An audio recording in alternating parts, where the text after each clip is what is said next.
Now we will talk about, we talked about, the wow in the product. Now we'll talk about preparing for launch. Okay, this is the second part of the platform framework. First, I have to say, you have to accept personal responsibility for this. You have to take matters into your own hands. Don't let anybody babysit your project. If you are the chief fundraiser for your project, you can't just delegate this. You have to be a bit hands-on here, okay? Which means if you are a member of the fundraising staff, you also have to take personal responsibility for it. That's what it means, okay? You cannot be just, I'm just doing my job. No, you have to own it. You have to own the whole thing. You're part of the whole awe-inspiring project that we're doing. You're part of it, okay? So don't just assign it to somebody who will be treating it as a job. Which means, as we begin this, you have to really clarify what is it that you want to happen. You have to define your goals. So your goals are the desired result that the person or system envisions, plans, and commits to achieve. At the end of what you're going to do, what is it that you want to happen? Okay. What is the end point? What is the something that the picture that you want to see after all is said and done, after your campaign has been completed and your project has terminated? What's the end result? What is it that you want to see? It may have something to do with your wow moment, but you're putting, you're clarifying it, you're putting some numbers to it now. Okay? But you also need to be very clear about how much money do I need to accomplish it, your financial goals, and also how many people do I need to reach out, the community that's going to be built, so that the financial goals will be attained, so that the end goal will be achieved. Okay? You have to think about these things.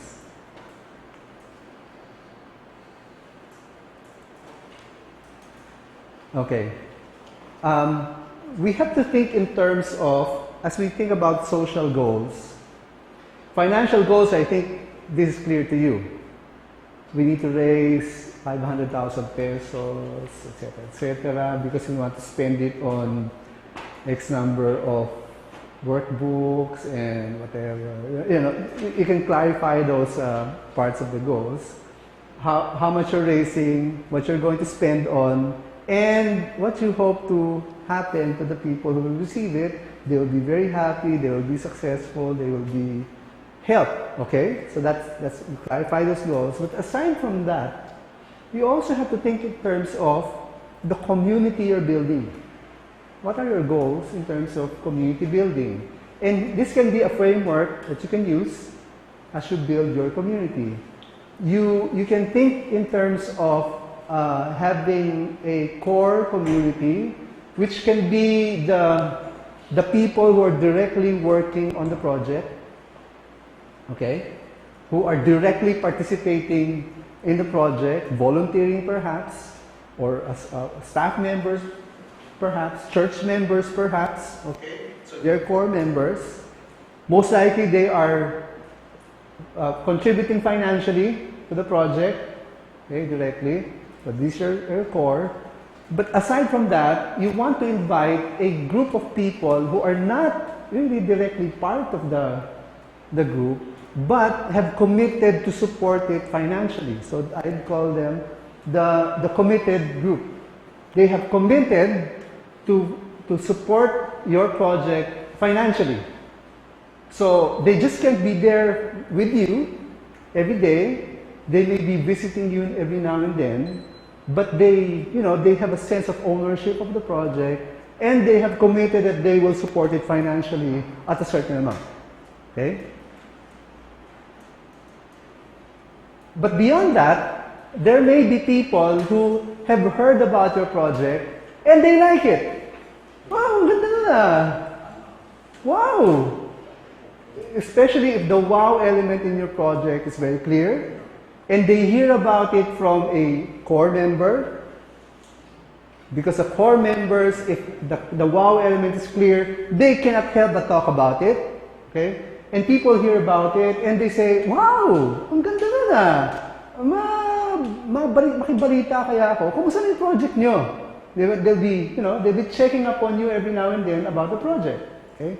Or the committed financial supporters, because they have a sense of ownership of the project also, they have a stake in it.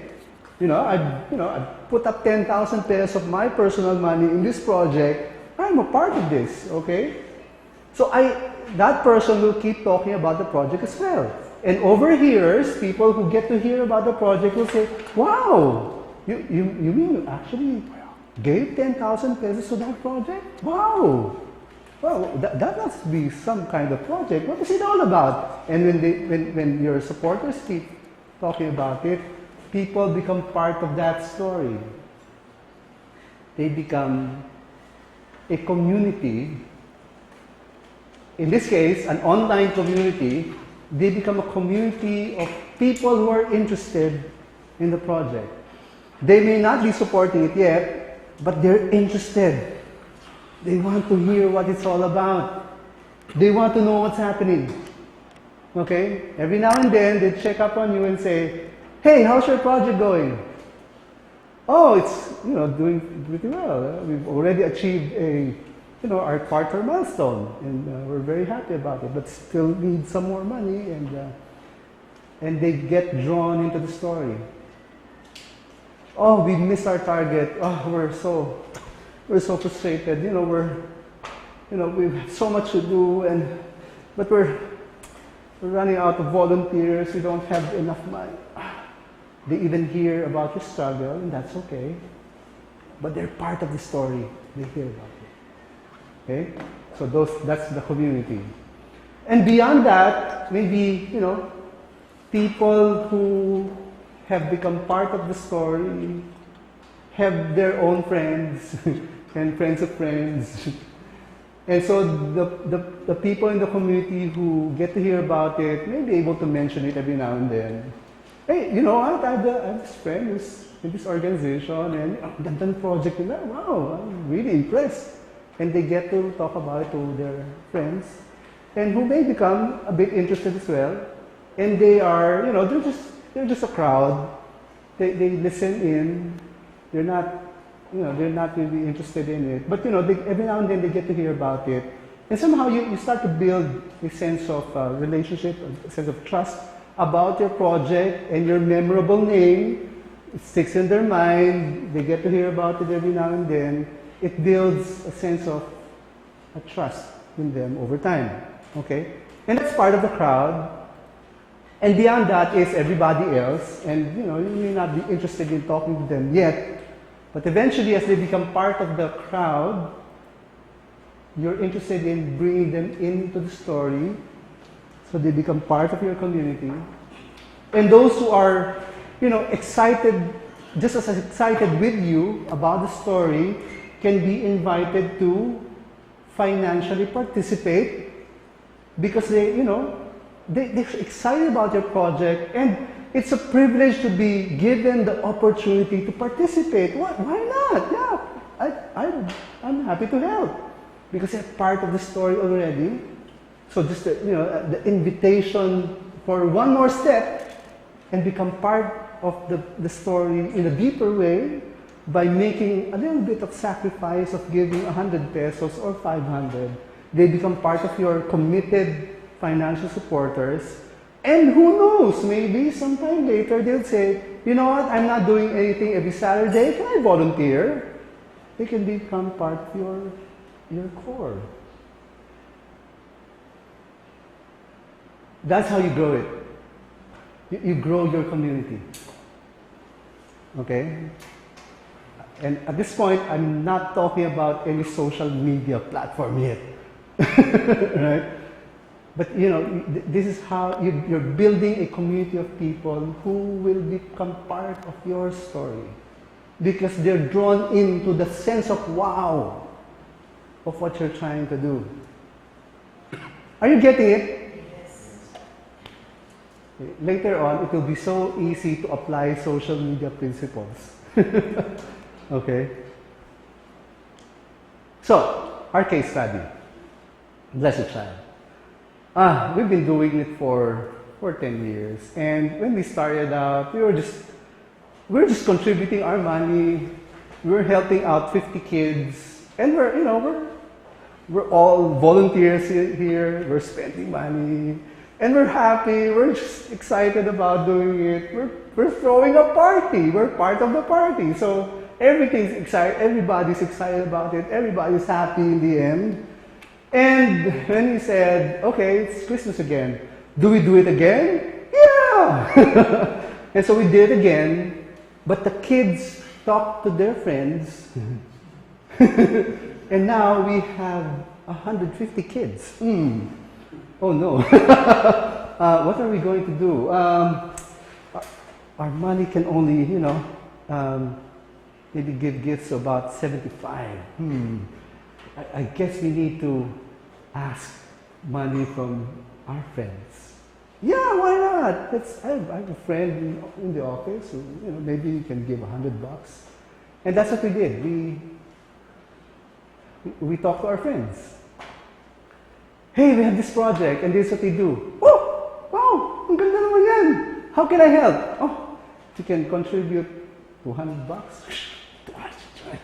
Here, I'm giving you 1,000. Okay, so that's how it started. So we started having Christmas parties with, a number of committed supporters who knew about the story. And we're not talking about social media yet. This is about, person to person, sharing of stories. I'm not raising funds. I'm just sharing the story, and they say, "Hey, that's a good project. Can I participate in your project?" Oh, sure, why not? And we were able to put a party for 150, and the next year we did it for 200, 250, 350. We reached 400 by the 10th year. And during that time, sometime in the middle, we knew we didn't have enough friends on a face-to-face basis to ask money from. And we said, maybe we should invite our online friends. And, I have a friend in the US who I'm sure if he gets to know about this, that's how it started. Okay. We were simply building a community of people who talked about the project, and we drew them in, and they get excited about it as well, and they share the story to their other friends, and some of them, I have a friend who's it's not even a close friend, and they have a church in Saudi Arabia, and he talked about the project in his church. And several of his Filipino church members contributed to the project. And he gave a significant sum of money for the project. And so it went that way and just kept growing. In our case, he said, okay, we're targeting 400 people. What are we looking for? So we said maybe our minimum should be $500. And if everybody gave $500, we need 420 people. That's kind of difficult. Maybe we should be looking for 200 people giving $1,000 each.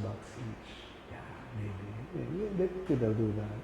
Or maybe if we're a bit wiser, maybe we'll go to 100 people, asking for about $2,000.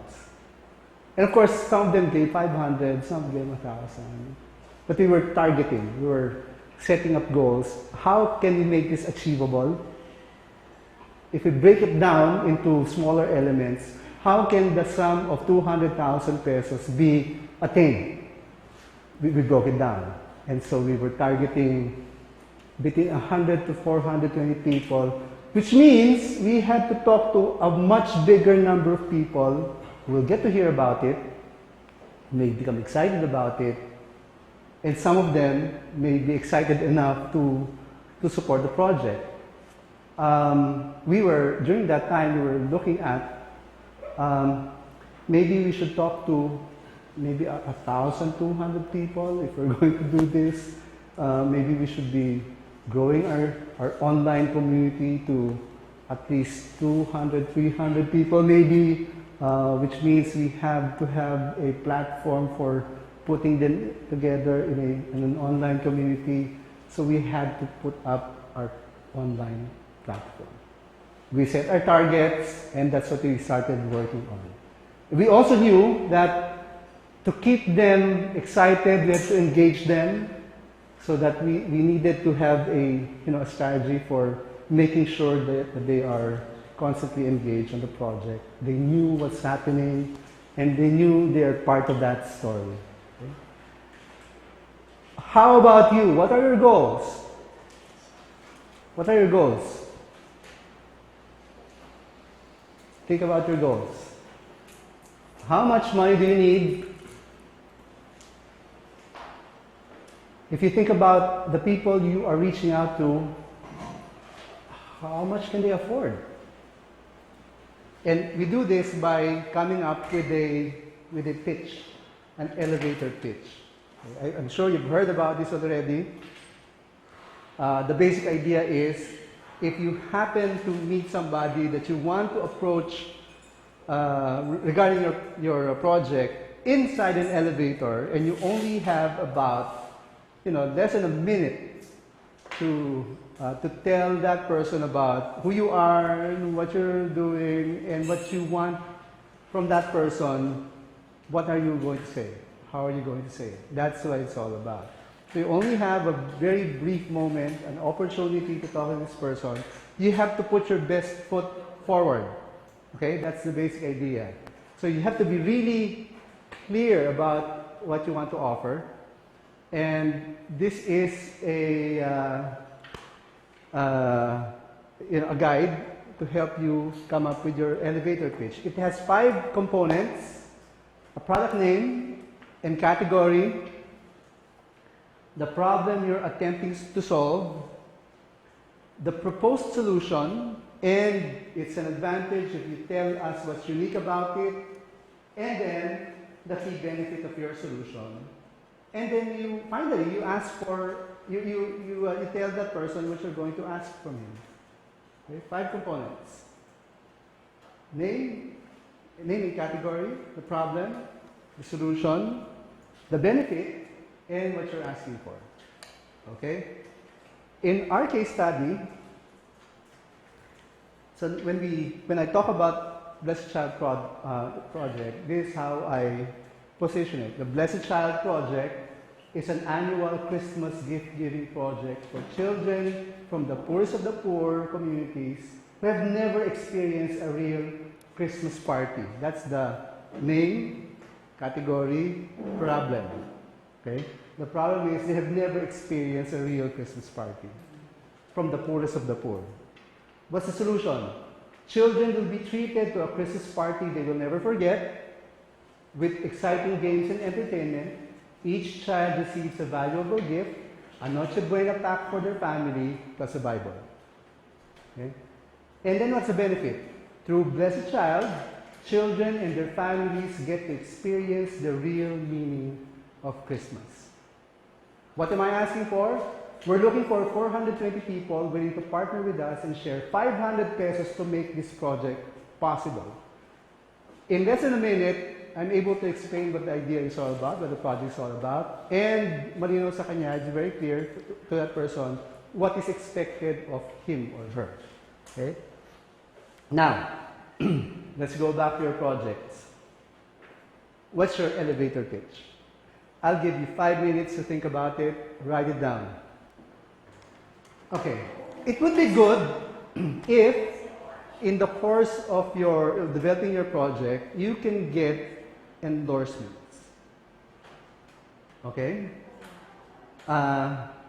It would be good to have somebody who is not part of your community technically, but is well known, or at least is well known in your circle, in your community, and has the credibility to be endorsing your project. So it provides a third-party validation and gives a sense of social authority to your whole project. There are two kinds. One can be celebrity endorsements, and in the sense of social media, in the context of social media, if you're promoting a product, for example, if you're selling something online as a fundraising project, you may want to have user reviews of your product.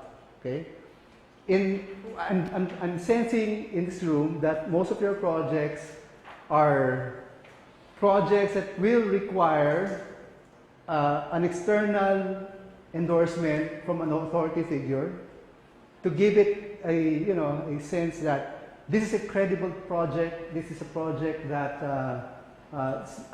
it's not just me talking about it. There's somebody else endorsing it. Okay, so that's the kind of project that you want to do. You can do without it, but this will help a lot. It will break down, break down walls immediately. If I have some doubts about your organization, I don't know you, I don't know what your organization is all about. Do you really exist? I don't know.